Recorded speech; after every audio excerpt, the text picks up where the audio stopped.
Yes, good evening. Ngayon may gagawin tayo na Aerox version 1.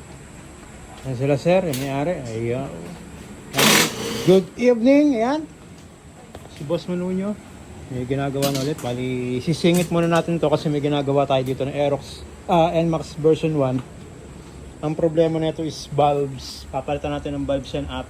Hinihintay ko lang yung mga pyesa. Then gagawin na kagad natin yan. So, singit muna natin to habang naghihintay tayo ng pyesa nun. Ang gagawin natin dito, basic set na walang kamatayan. Good morning, good morning. Ang sabi.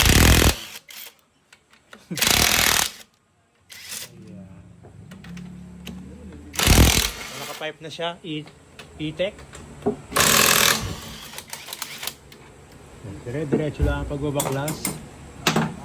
Ayan, natanggal na niya yung head. So, bali, papalit tayo dyan ng cam gear. 2 pins kasi yung cam natin. Kaya 2DP ang gagamitin nating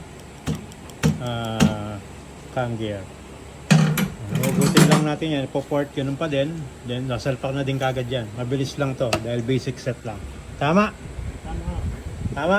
Tama. Very good. Yan, okay na. Naikabit na natin yung block. Yan, 63mm JBT. Then, na-import na rin natin yung head. Ayan. Pwede kayo mag-send ng Gcash. Ayan. So, bali, lilinisin na lang yan. Papalitan natin ng bagong valve spring, bagong cam, bagong bearing.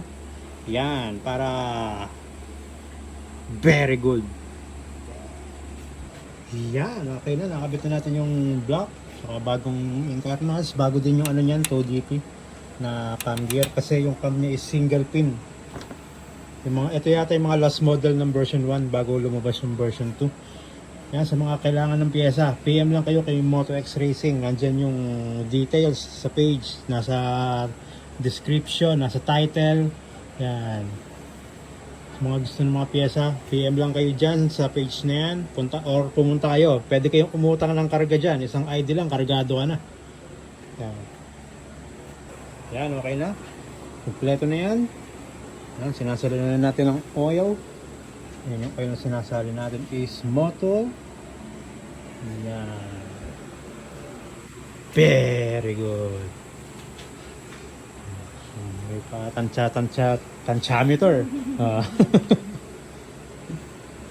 Tantiameter. Yan, bali, pwede nang iuwi ito. From Valenzuela nga pala ito. Yan. Yun, oh. Yan. Nakandor na.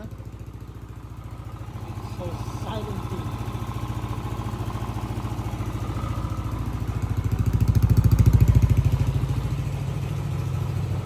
It's burning. E-Tech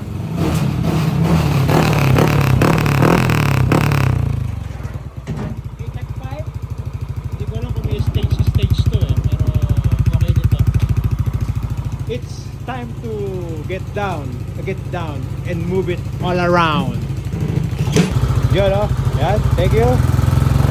Bye-bye.